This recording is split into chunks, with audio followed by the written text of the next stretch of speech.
Hello, everyone. Welcome to Bend and Snatch with me, Penny Vavridis, and today I am joined by Dr. Sapphire Cartledge, who specialises in public health. Hi, Sapphire. Thanks for joining me. How are you? Hi, thank you so much for having me. Yeah, I'm good, thank you. Very excited for this podcast. Excellent. So I found you at an event a little while ago where you were doing a talk about sleep, and I have basically been telling everybody the fun fact that I learned from your talk every day since then. So thank you for that. I'm going to tell everyone what the fun fact was, and maybe you can tell me if I'm even telling it right, and also maybe go into a bit more detail. So, listeners, my fun fact: if you consistently get fewer than 7 hours of sleep a day, you are 33% more likely to end up with dementia, which is a great fun fact and also mortifying. Yeah, yeah. Yeah, well remembered. I'm Thanks. glad that that was a message from the talk because, yeah, sleep is. I might. So my talk was titled "Sleep is Our Superpower" because it really is. It's very important. It can help with our memory function. It helps with a whole multitude of things, and when we deny ourselves from sleep, and lack of sleep can really lead to diseases, high risk of diseases like dementia is a big one. Some studies find that, yeah, it can be up to 33% that it can increase your risk of dementia. Dementia is, there are many risk factors that can contribute towards it, and we don't really fully understand why people get dementia, but a lack of sleep is certainly one of the big risk factors. It's really important to try and get a good amount of good quality sleep every night. And yeah, the American Society of Sleep recommend adults get 7 to 9 hours of sleep a night. So yeah, you were spot on with that as well.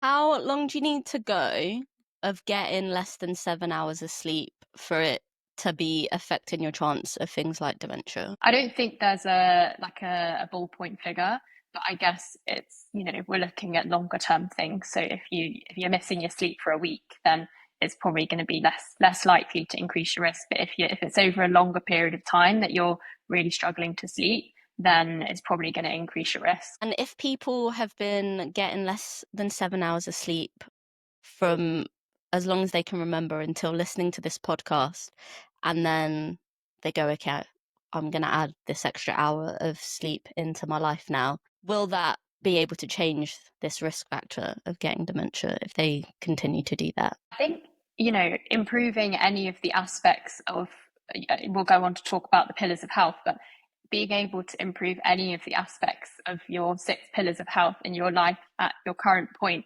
is going to help your life outcome and the quality and, the longevity of your life. And sleep is one of the big pillars in that 6 pillars of health.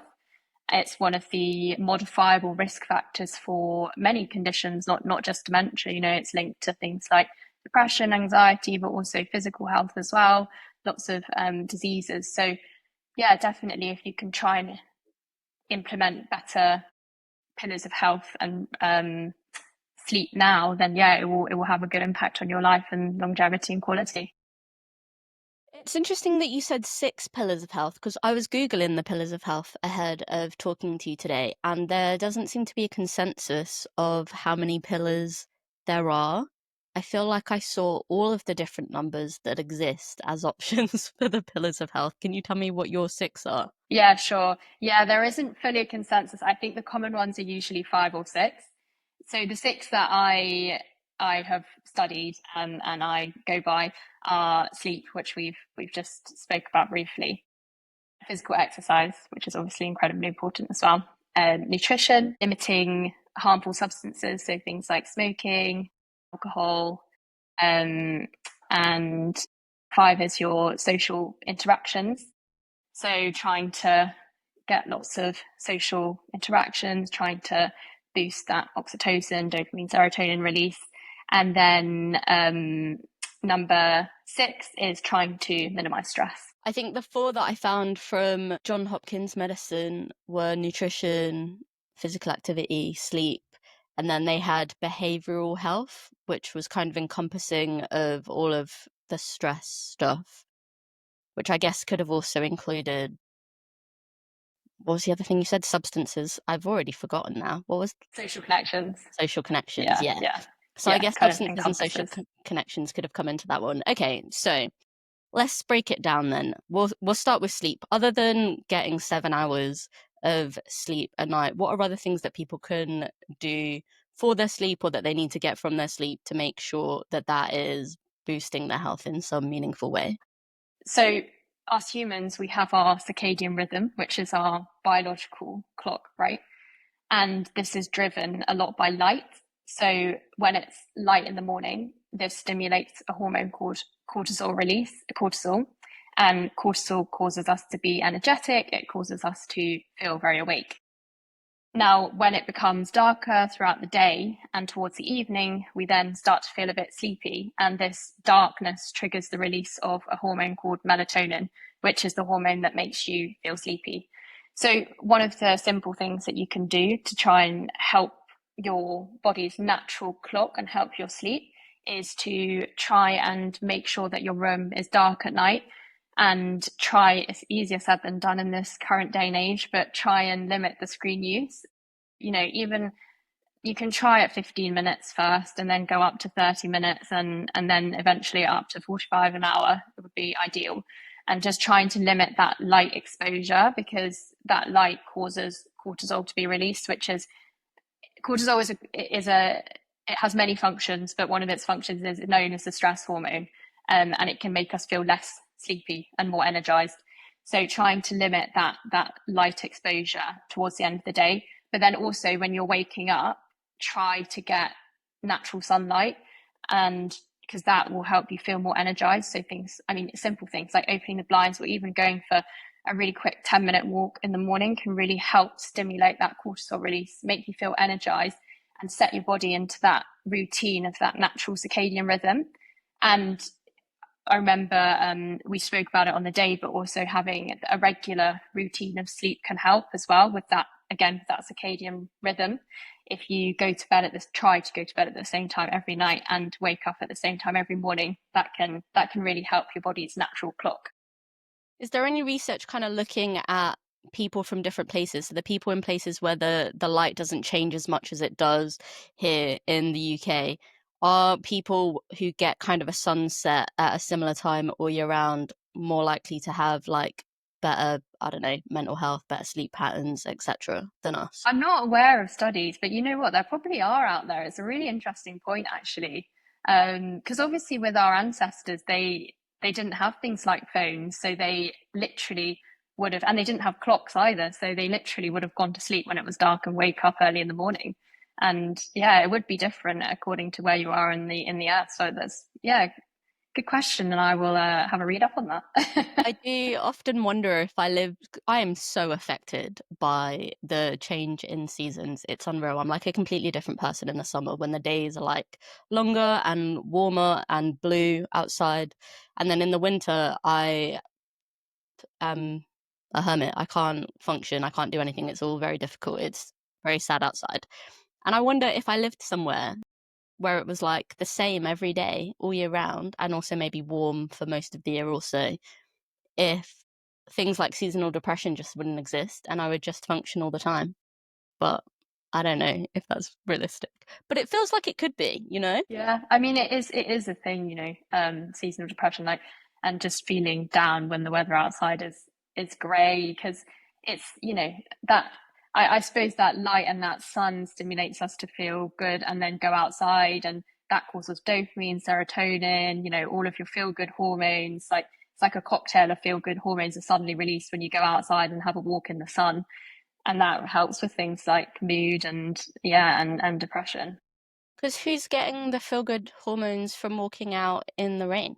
Yeah, Who's in even going English rain. outside when it's raining? Exactly.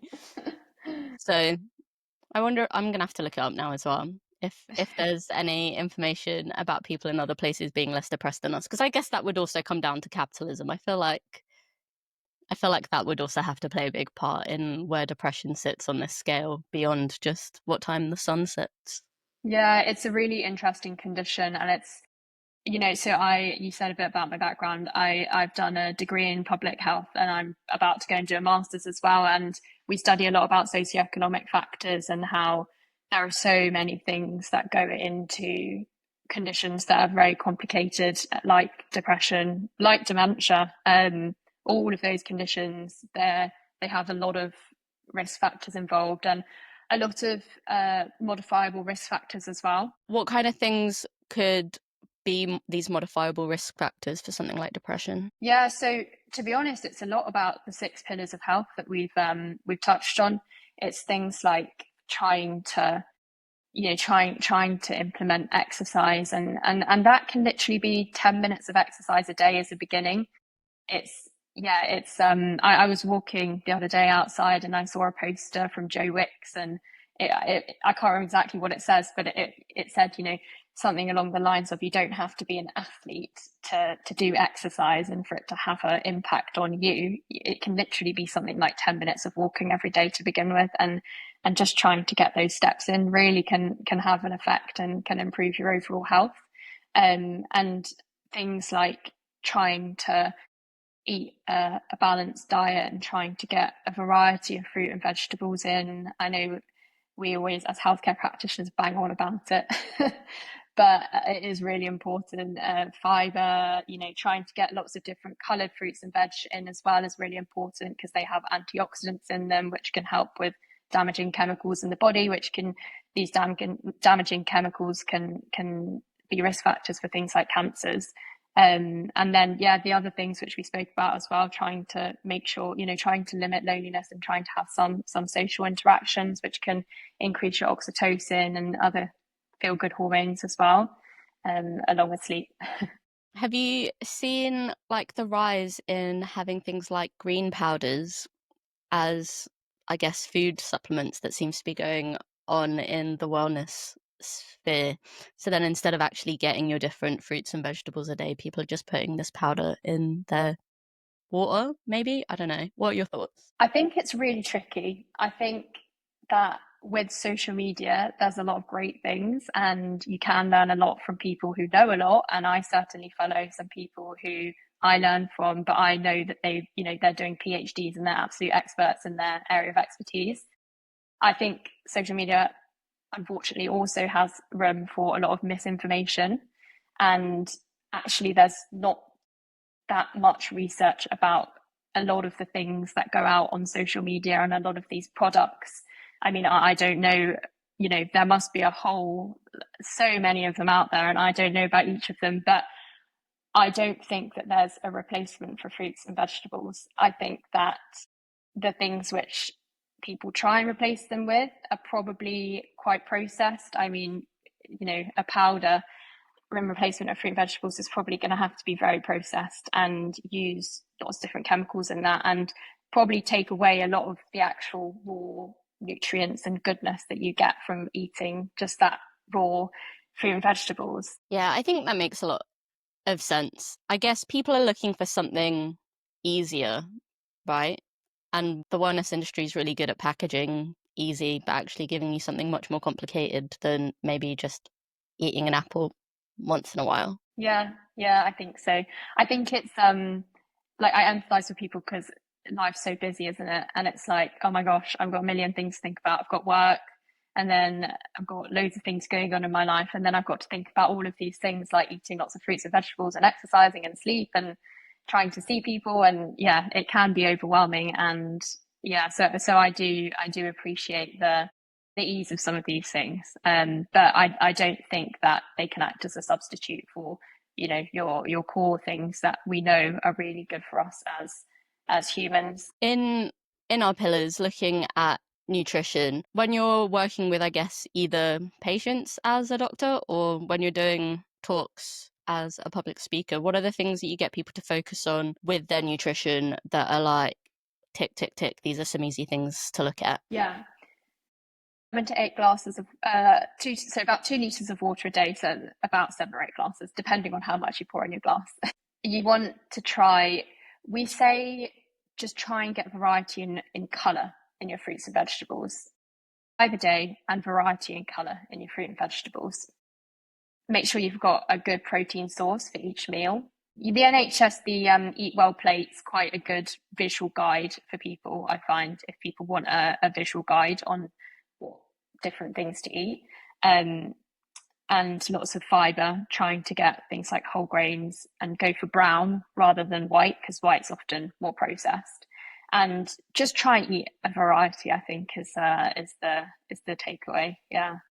What's the main reason for aiming for different colours in your fruits and vegetables? Good question. It's to do with the different, they're called phytonutrients in fruits and vegetables of different colours. And so we are exposed to things called free radicals every day.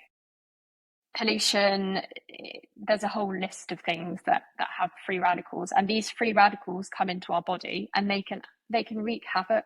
They can cause changes in our cells, and they can be very bad.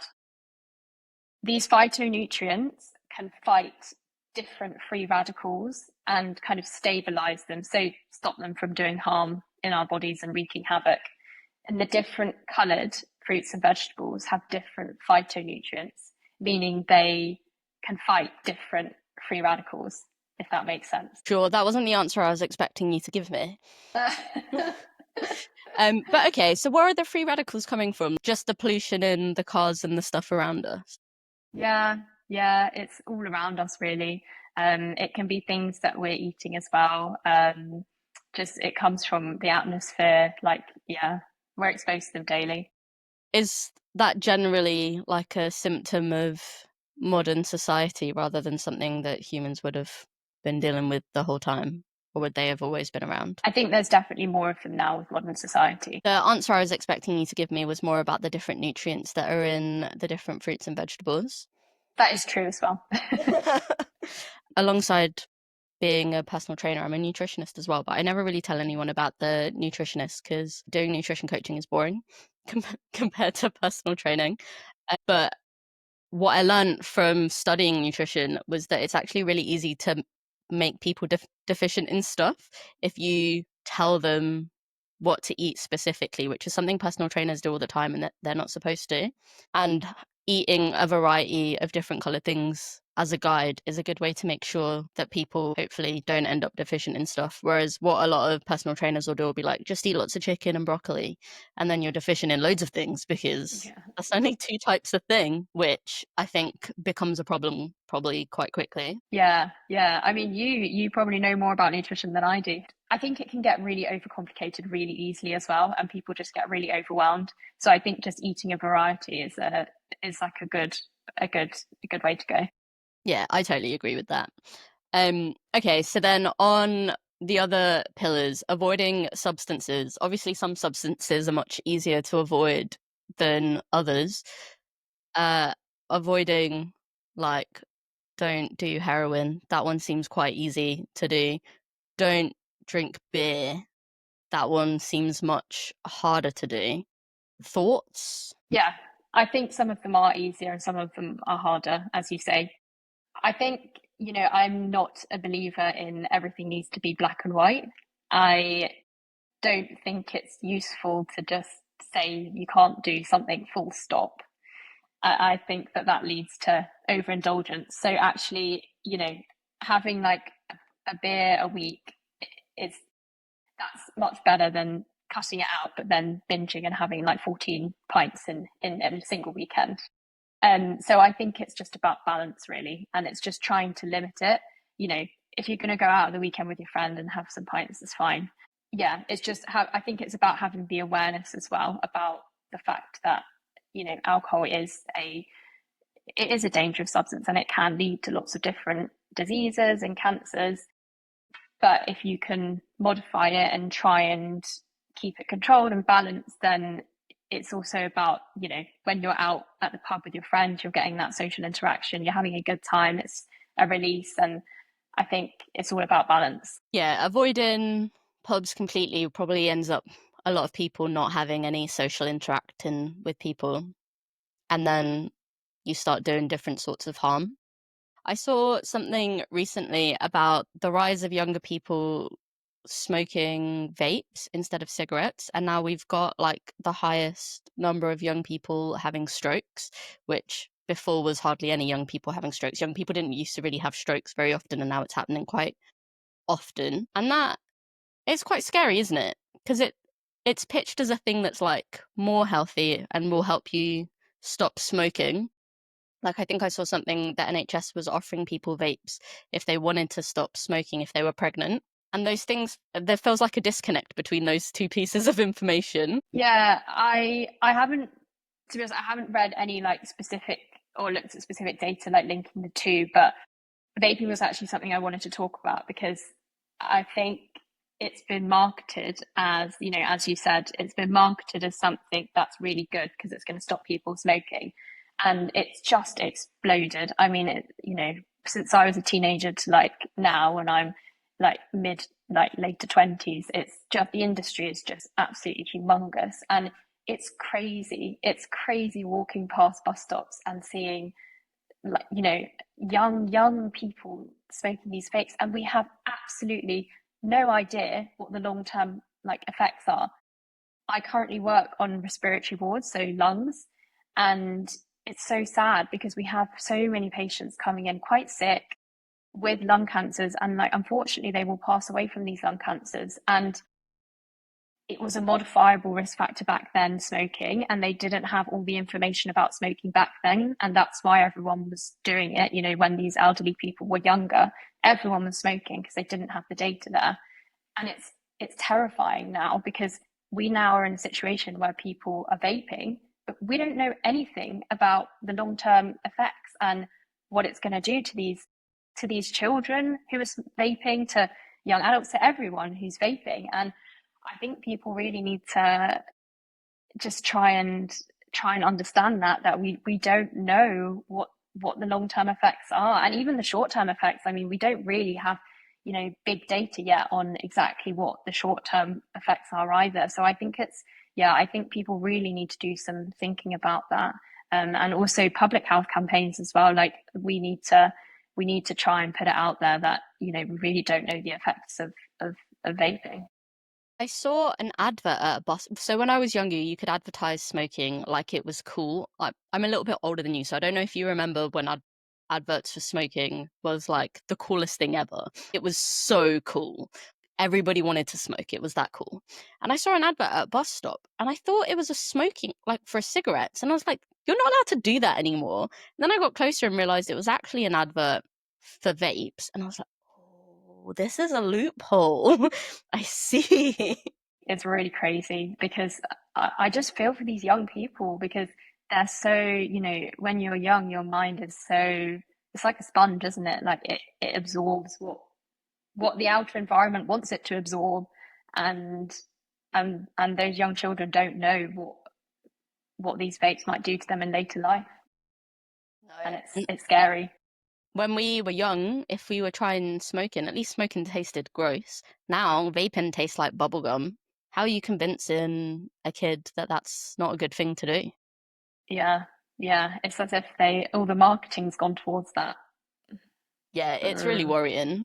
It is, yeah. So, okay, we've been through sleep, nutrition, substances, or our other ones, physical activity. You mentioned a little bit about doing at least something every day. Can we talk a little bit about the national guidelines on activity levels? It's like 150 minutes a week, right? Yeah. Yeah. Of moderate exercise, yeah. I always feel like that's like your minimum target. Try and do at least this. What do people get health wise generally if they manage to hit that that target every week? I think it really depends on what exercise you're doing. Um, I think there's, you know, with the things like more endurance type things, it's really helping your heart health, your cardiovascular health, helping minimize your risk of heart attacks, strokes, of atherosclerosis, which is basically where you've got your vessel and you have buildup of plaques in that vessel. And eventually, if you allow that plaque to build up, it can lead to a rupture and a heart attack or a stroke. So it can help with, so exercise and obviously all the other things that we've spoken about helps with reducing those plaques and reducing the risk of these diseases. And then you've got the other side as well, which is, I mean, there are lots of different types of exercise, but these just two big types. Strength training can really help with bone health, with your like maintaining good bones and muscle, and reducing your risk of things like fragility fractures, which is where you can get a fracture from very low impact things. So I saw someone the other day who just got literally just fractured their back because they did a very they didn't even really move, but they just fractured their like vertebrae. So things like strength training with a mix of cardio as well, just trying to get that variety in, is really reducing your risk of accumulating these diseases like heart attack, stroke, dementia, depression, but then also things like future fractures. And it has a whole host of benefits. I don't think there's a ballpark figure. I think that NHS have to base it on data which has been conducted in the past, which might not be the most applicable to people nowadays. I think that, as you said, like, you're a PT. Is it usually, do you say to people around three to four times a week Yeah. exercising? I Yeah. try and get people to move every day and like at least go for a walk every day and then do some kind of formal exercise three, 4 times a week if they can. If they can't, I'll take one formal time a week and still walk every day. Walking every day feels like the easiest thing to add in, even if it's a really small walk. Sometimes people really struggle to do any moving. So if you can get them to go around the block and start building that habit in, then it starts to become a bit easier to get them to do more things, with the goal of hopefully convincing them that the gym is excellent, so then they want to do it more often by themselves. Yeah, and I think that's it. It's like when you're starting out, you've got to start small, don't you? So you could start with that, like walking every day, and then try and get into the gym. And if you can afford it, and you're able to, it's really useful to be able to get someone like PT to help you kind of come up with a program and make you feel a bit more comfortable in the gym. And then training like 3 to 4 times a week and walking every day is really good. I think especially with the fact that nowadays we work at computers all day, it's really important to try and get that walking in. Like, it's good for all of your different joints and just mental health and just overall health, really. Yeah, absolutely. All of the things that you mentioned about physical exercise, like all of those risk factors for later, they're the things that I think about all the time, which is why I try and do personally a mix of like strength and endurance stuff. And also why I try and do like hand-eye coordination stuff, because I know that when you get to menopause, your proprioception skills decline dramatically along with your bone density and your muscle mass, unless you've done exercise and you can maintain muscle mass and bone density for longer. And if your coordination is rubbish, then the chance of you falling over in the first place increases massively. And then if you're already more like frail, then you break something, and then it's just a downward spiral for however much time until you're dead. So if you can not fall over in the beginning, or at least be robust enough that if you do fall over, you don't break a hip or like break your spine, that is going to increase the quality of your life as you get older exponentially. Yeah, I totally agree. And I am so interested in menopause. I think that there's so much research that needs to be done still. But I think that people can really have such a big impact. And it starts from, now, like it starts from when you're in your 20s, 30s. Like, if you can put in the effort to try, and I think there's a real emphasis on strength training as well, particularly for people who are going to go through menopause. Obviously, all the other things as well, but just remembering to because I think sometimes people forget that strength training is really important, and they're like, oh, I just need to, do loads of endurance and get my heart healthy. But actually, strength training is so, so, so important for people who are going to go through menopause, because of exactly what you said, that, you're at risk of your bone density, that estrogen falling makes your bones, they can break weight, like they can fracture way more easily than before menopause. So if you put in strength training and increase that bone density and your muscles and all the structures around it, then you're less likely to have those fractures in later life. And as you said, it really has a humongous impact on your quality of life. I've seen people, patients from all spectrums, like postmenopausal, I've seen people who do the strength training, do the, put in effort in the 6 pillars of health. And I've seen people who don't put as much emphasis on, might not be their own fault, might be due to environmental factors like funding, but it really, really changes your quality of life. It makes such a big difference. I really look at the older people in my life and see how much of a difference it makes as they get older. The ones who have stayed active are still like going out and about doing things, and the ones who have not stayed active, their backs hurt, they've got health problems, everything's difficult, and like maybe they're not going out because of the pain and the health problems, and maybe that like it's hard always to tell the way around those two things happen, right? Because if you're feeling good, it's much easier to go out and do things. But the more you don't do things, the more all of the like health things start to compound. So then where there was one thing, now there are 5 things, and then it's even harder. Once you're there, it's much harder to then like come out of that and do things. And that seems really difficult. Yeah, yeah. It is hard. It is really hard. And I think it's about education as well, isn't it? And just trying to give people the power to be able to do these things. And even just starting by going for a walk in the park or like doing Couch to 5K, which is a good app. But on the theme of old people, my granny is the one who's like inspired me to be sporty and go into like fitness, well-being, public health. And she is currently 82 and she can still run 10Ks. Yeah. And she, let's say when she was in her 70s, she was #1 in Great Britain for running. I think, was it a 10K or half marathon? I can't remember. But she's, so every morning she wakes up and she does her breathing work and her Tai Chi. She's a yoga instructor, so she does some yoga and she eats like really good variety of fruits and vegetables. She's very lucky. She lives in the Yorkshire Dales, so it's lots of green spaces. So she's very, very active, and she still is. And she shows me her exercises, which she does every day for her upper body. She's got these weights, and shows me. So cute. But yeah, she's a prime example of someone, and she's not had any fractures and not fallen, and she's 82. I mean that I'm seeing people in hospital who are a lot younger, who obviously, like, she's lucky and she's able to do all of these things, and it's very different for individuals, but she's just an example of someone who, yeah, if you put in that effort to optimize those 6 things in your life and really put an emphasis on exercise and eating healthy and your sleep, then it pays off. Gosh, I love that so much. That's who I want to be when I'm an older person. I want to be the 80-year-old that's just still doing all the things. Because how nice must that be to just be able to still do all the things? Yeah. I mean, we went on a cycling holiday to Scotland and she came. It was great recently. So nice. And Yeah. that must be really nice for you as well, because you must be looking at her going, okay, I've probably got some good health genes in me.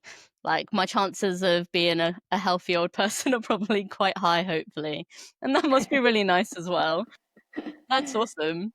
Yeah, yeah. Though she's a lot more endurance. I'd say I've inherited the more strength gene. Are the other older people in your family all quite active as well? My granddad was, and they've actually, all the other ones have passed now, but my granddad was. He was a very good cyclist when he was younger.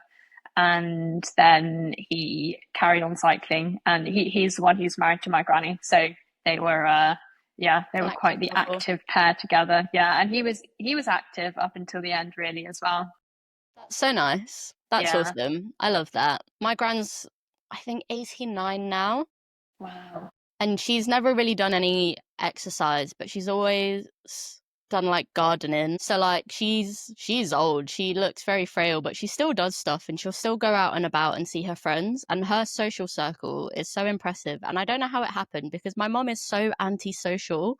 And I don't know how my gran, who is like the most sociable person that I think I know, raised my mom who hates people. who raised us, who also are quite antisocial. But my gran will go out every day and she'll like go and visit friends. And when she was a bit younger, she'd go and visit the older friends. So when she was in her like early 80s and 70s, she'd go and visit the like 80s, 90s friends and bring them things. And somehow she's now made friends with like 60, 70-year-olds, and then they come and visit her and bring her things. So great. It's so good. And like, I don't know how she does it because she lives in Tottenham and she'll just be sat at a bus stop. And if she's looking at someone and if they look like they might be Cypriot, she'll just start talking to them. And then if they talk back to her, she's made a friend. I love Like, that. just in case. And then Tottenham's full of Turkish and Cypriot and Greek people. So she's made loads of friends and everyone's so nice. Aww. And everyone just visits. Oh my gosh, words are hard. I'm just too excited about it.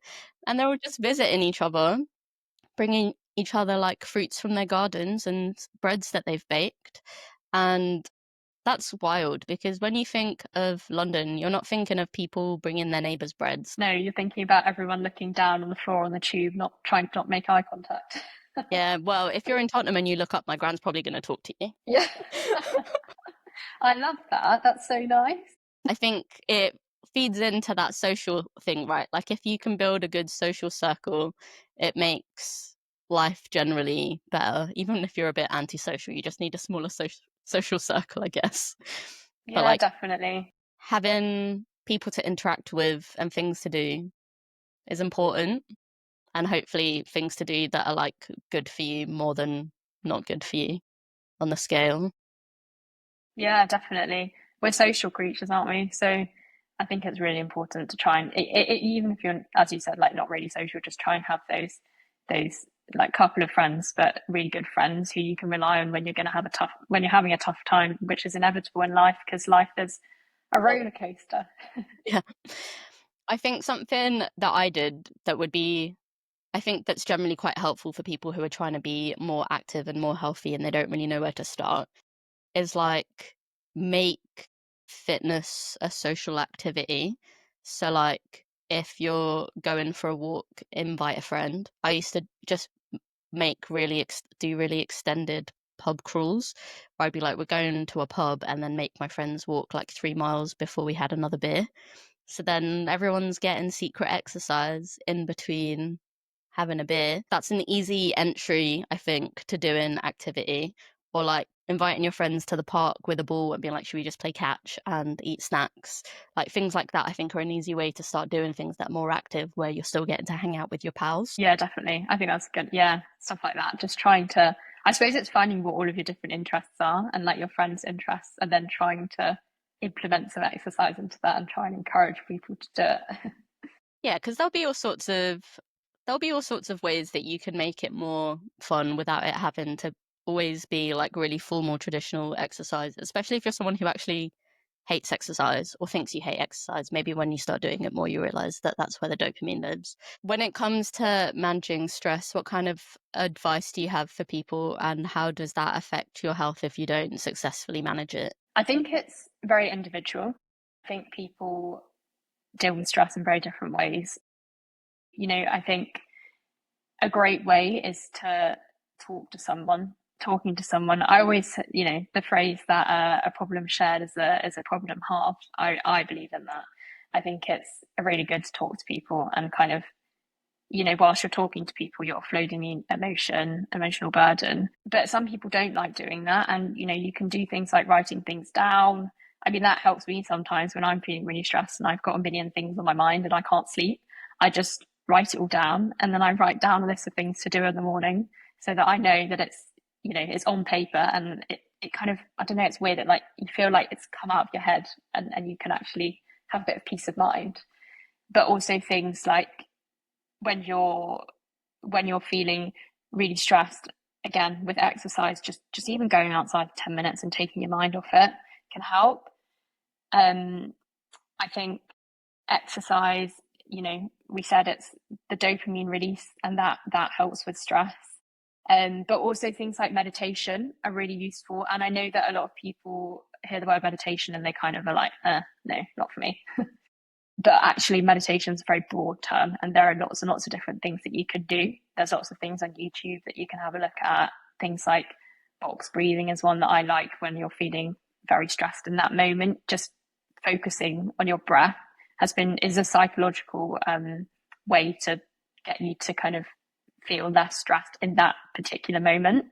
So I think there's lots of different things that you can do, and they really feed into the things that we've already discussed.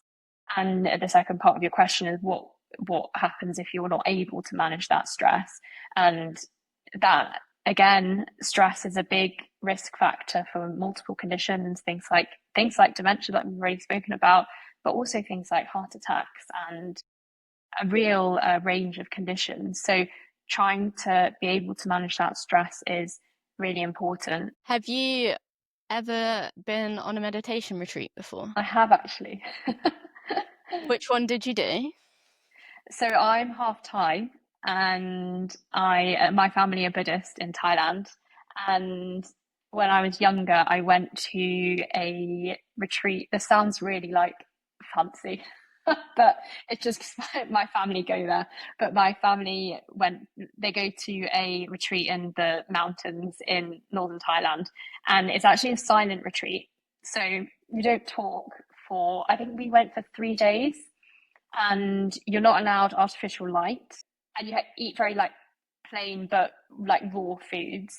So very simple things like just like rice with like vegetables that are grown around the area. And I can't remember exactly what there was, but yeah, along those lines. And it was very simple. You don't have a bed, you like lie on this wooden floor. And it was, you know what, it was a great experience. It was great. And not talking for 3 days was hard. But it taught me a lot, because it taught me, I didn't quite realize the benefits of meditation until that point, where I just felt so calm, like the most calm I've ever been in my life. And I think it was to do with the fact that you weren't allowed phones, you weren't allowed to talk, you weren't allowed artificial light. And it kind of just brought you back to, I don't know, to nature and connecting with nature. But it really taught me the importance of meditation. And I learned some techniques there, which I find useful in my everyday life. Like when I'm struggling, I use them. And if I'm struggling to sleep, I like to do the body mapping technique, which I learned there. And yeah, so that was my meditation retreat. How about you? I've been on two. One was lovely. It was in the Highlands, and it was a mix of meditation and hill walking, which was like Wow. walking Yeah. up mountains. And it was only silent in the mornings, and then in the afternoons we were allowed to talk to each other. That was really lovely. I had the best time. And then the other one I have since found out this is actually a cult. But I didn't know. But I didn't know that at the time. It's called Vipassana. Have you heard of this one before? No, I haven't. So this was a 10-day retreat, Wow. and so it was 10 days silent. If you've not been before, you were allowed breakfast, but if you had been before, you weren't allowed breakfast. And then everyone had lunch, and lunch was like some kind of chickpea vegetable thing with rice most of the time. All vegetarian or vegan, and then no dinner. And you woke up at 5 a.m. every day to start meditating, and then it's like 11 hours of meditating every day. And you're not allowed to do any exercise, and you're not allowed to read anything or look at your phone or write anything. It's just sit in, meditating.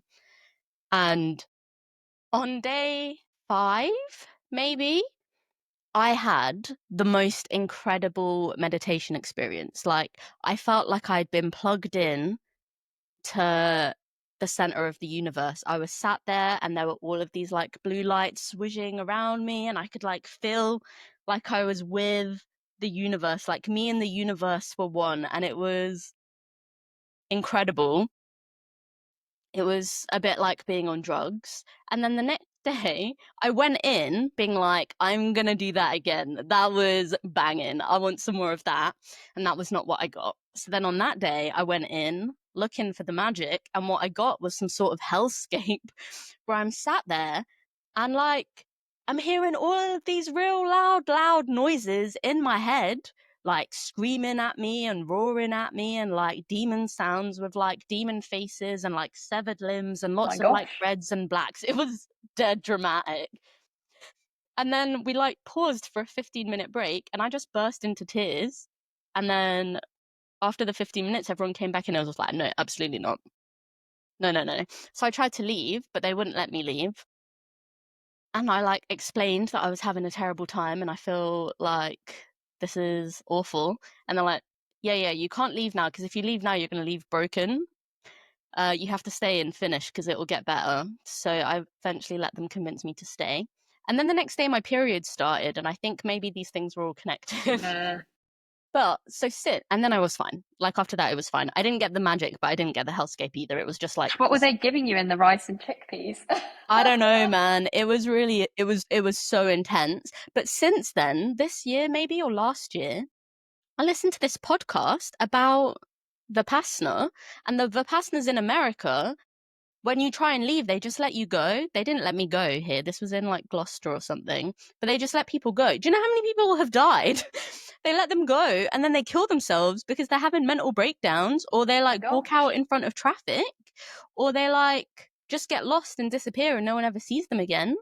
And I was like, gosh, I guess it was good that they didn't let me go. And then you should actually listen to this podcast. I'll look at what it's called later and I'll send it to you, and I'll put it in the show notes as well. Like, it's happened loads, and like this one girl kept going back and she kept going back and then getting more and more messed up in her brain, to the point that she didn't even really exist in real life anymore, because she was just spending all day meditating and not doing anything else, and then putting herself in some very dangerous situations. And then her family was getting very worried about her. I'm going to have to find what the name of the podcast was because it was great. But yeah, so that was how I found out it was a cult. And it was really lucky that they didn't let me leave, because that could have been me. I could have had a mental breakdown and stepped in front of traffic. Who knows? Gosh. So, a weird cult. Weird. It was so weird. Doesn't sound very good. No, I've not done any meditation retreats since that one, because that was really overwhelming. Yeah, it sounds it. My silent retreat in the mountains was quite the opposite of that. Yeah, no, that sounded so lovely. I left feeling very refreshed. Maybe 3 days is the key, because the one that was in Scotland, that was 5 days, and I was allowed to talk sometimes, and that was lovely too. Yeah. 10 days is probably too many days. Yeah, it's quite a lot of days not to talk for. So many days. And of like total silence. You're just sitting listening to the man guide you through the meditation. So yeah, that was really intense.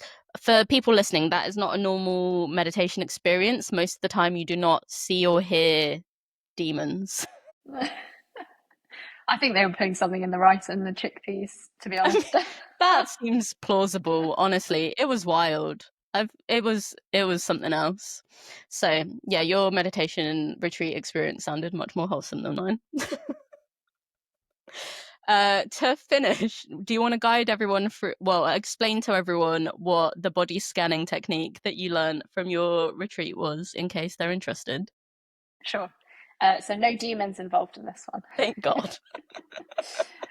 So you can YouTube it, but it's basically trying to, so you lie on the floor. So say you're having a really tough time sleeping, I actually like to just go on the floor for this. So come off bed, go on the floor, and you try and feel your body connected to the ground, to the earth, and you close your eyes and just try to, imagine an empty space in your brain, and start at your feet and basically think about how your feet are feeling, what they've been through that day, and work your way up through your body. So from the feet, you can go to your calves and then see how your calves are feeling. Are they feeling tingly?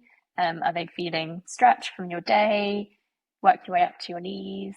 And from your knees, you can go to your thighs and your bottom and your lower back, which is where we store a lot of stress throughout our day. So thinking about how our lower back feels, you could take some deep breaths there.